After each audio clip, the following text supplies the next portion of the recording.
जय Hind. Bajrangi study point में आप सभी का स्वागत है। साथियों, फॉरेस्ट गार्ड की डीवी स्टार्ट हो चुकी है, जिसमें 11 जुलाई की पहली शिफ्ट यानी आज की पहली शिफ्ट कंप्लीट हो चुकी है।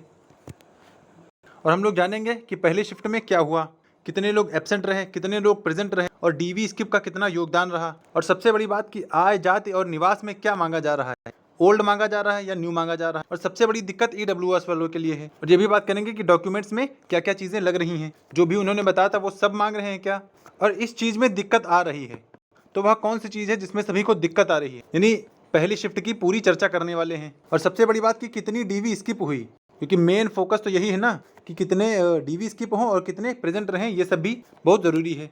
तो चलिए स्टार्ट करते हैं वीडियो को। सबसे पहले जानते हैं कि उपस्थिति कितनी रही है।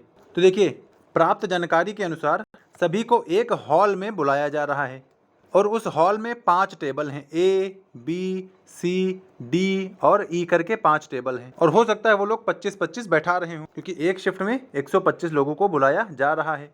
तो 5 लोग 25 के उसमें आएंगे, तब जाके एक राउंड में कंप्लीट होंगे। तो 5 टेबल में सबको बैठाया जा रहा है और सबकी अलग अलग डीवियां हो रही हैं। यानी जिसका रोल नंबर पहले आ रहा है उसको पहले बुलाया जा रहा है, जिसका बाद में आ रहा है उसको बाद में बुलाया जा रहा है, और जिसकी डीवी कंप्लीट हो जा रही है उसको कह दिया जा रहा है कि भैया आप लोग अब यहाँ से बाहर निकल जाओ और नीचे जाके वेट करो, क्योंकि आयोग के 3rd फ्लोर पर इनका डीवी हो रहा है, तृतीय तल पर, तो वहां से इनको नीचे भेज दिया जा रहा है। तो खैर, ये तो बात रही हॉल की और टेबल की। अब बात कर लें कितनी उपस्थिति रही। तो देखिए, प्राप्त जानकारी के अनुसार 125 में से लगभग 100 लोग प्रेजेंट रहे हैं।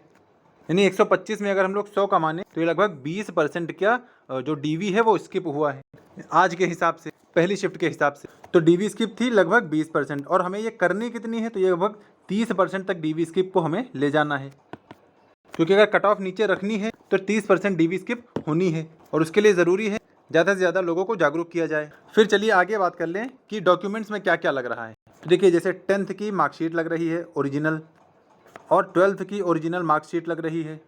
उसके बाद आय लग रहा है, जाति लग रहा है और निवास लग रहा है। देखिए, आय, जाति, निवास आपका अगर फॉर्म भरने के टाइम का यानी अगर 2019 का है तब भी कोई दिक्कत नहीं है, और अगर लेटेस्ट है, नया है, 2024 का है तब भी कोई दिक्कत नहीं है। यानी आय, जाति, निवास के मामले में तो इनको कोई दिक्कत नहीं है। लेकिन जो सबसे बड़ी दिक्कत आ रही है वह ईडब्ल्यूएस वालों के लिए आ रही है, क्योंकि इनके लिए जो क्राइटेरिया था वो 2019 यानी जब रजिस्ट्रेशन कराया गया था उससे पहले का ही होना चाहिए, और जिनका इससे पहले का नहीं है उसे ये लोग जनरल में डाल दे रहे हैं कि आप लोग जनरल में रहेंगे और जनरल वालों से फाइट करेंगे। बाकी अब देखना ये है कि क्या आयोग वाले इसको सुधारेंगे, क्योंकि मतलब 2019 का किसी के पास हो ऐसा संभव नहीं है। तो हो सकता है ये लोग ईडब्ल्यूएस वालों को राहत दें, क्योंकि जितने भी गए थे उनमें से लगभग एक आध को छोड़ दे, वरना किसी के पास भी ईडब्ल्यूएस उस समय का नहीं था। क्योंकि इन्होंने जो नोटिफिकेशन था 2019 वाला, उसमें क्लियरली मेंशन किया हुआ है कि 2019 से पहले यानी जब फॉर्म भरा गया था उससे पहले का ही होना चाहिए, फॉर्म की लास्ट डेट तक ही ईडब्ल्यूएस होना चाहिए। बाकी आय, जाति, निवास में कोई दिक्कत नहीं आ रही है, आप चाहे नया ले जाएं चाहे पुराना ले जाएं। फिर आगे बात कर लें कि हाँ, रजिस्ट्रेशन आईडी, जो लोग रजिस्ट्रेशन ट्रांजैक्शन आईडी जो लोग जिसे बैंक मांग रहे थे, यानी यहाँ पर एक देखिए फोटो है, ये है आवेदन परीक्षा शुल्क के निमित्त जमा की गई राशि का पूरा विवरण दें, यानी बैंक का ट्रांजैक्शन आईडी दें। तो ये इन्होंने कहा था, लेकिन इसका भी यहाँ बहुत ज्यादा जिक्र नहीं किया गया है। अगर आपके पास है तब भी ठीक है, नहीं है तब भी कोई इशू नहीं है, क्योंकि भाई सारी डिटेल तो इन्हीं के पास है और ट्रांजैक्शन आईडी से क्या ही कर लेंगे। तो इसीलिए ये लोग इसमें भी राहत दे रहे हैं कि ठीक है तब भी ठीक है, नहीं है तब भी ठीक है। फिर बात कर लें फोटोज की, तो फोटोज शायद 4 जगह लग रही हैं, तो आप लोग कम से कम 6 से 8 फोटो लिए जाइएगा। अगर कोई दिक्कत आ रही है किसी एक फोटो में तो आप दूसरी पेस्ट कर सकते हैं। बाकी जो आखिरी बात है वह है प्रपत्र की, क्योंकि हमारे पास 4 प्रपत्र इन्होंने दिए थे कि आप लोगों को मतलब डाउनलोड करके लाना है और उसे खुद से भर के लाना। तो आप चाहे उसे घर में ही भर लीजिएगा, चाहे वहां जब सभी लोग साथ में रहेंगे तब भी आप इसे भर सकते हैं। और प्रपत्र में एक कॉलम था आपके एकेडमिक्स का, जिसमें आपका 10th का भी मांगा गया था, 12th का भी मांगा गया था और ग्रेजुएशन का भी मांगा गया था।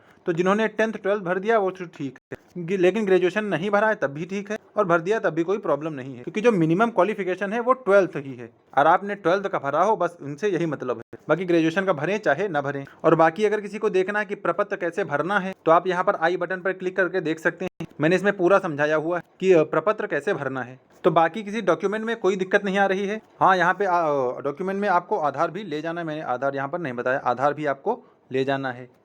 और हाँ, इन सभी की एक एक फोटो कॉपी उसमें जमा हो रही है, तो आप कम से कम एक एक फोटो कॉपी सभी की ले जाइएगा।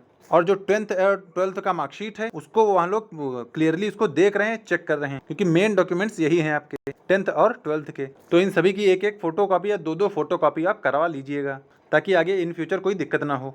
और जो मेन दिक्कत आ रही है वह ईडब्ल्यूएस वालों के लिए आ रही है कि क्या आयोग इन्हें बाद में सही करेगा। मतलब ईडब्ल्यूएस वालों के लिए अगर उस टाइम का सर्टिफिकेट नहीं है तो क्या इनको ईडब्ल्यूएस में ही रखेगा या जनरल में रख देगा, ये बड़ी देखने वाली बात होगी। क्योंकि देखिए, अगर किसी के पास उस समय ना रहा हो और फिर भी उसने अप्लाई कर दिया हो, तब तो ये सोचने वाली बात होगी।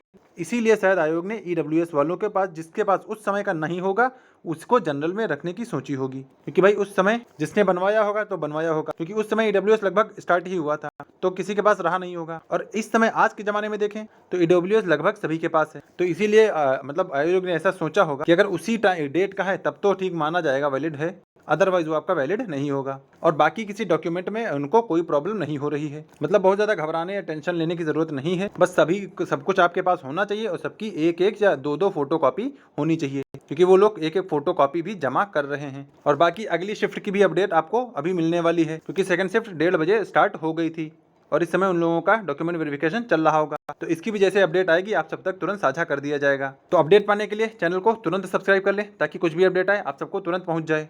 बाकी वीडियो में यहीं तक था, मिलते हैं नेक्स्ट वीडियो में, तब तक के लिए जय हिंद।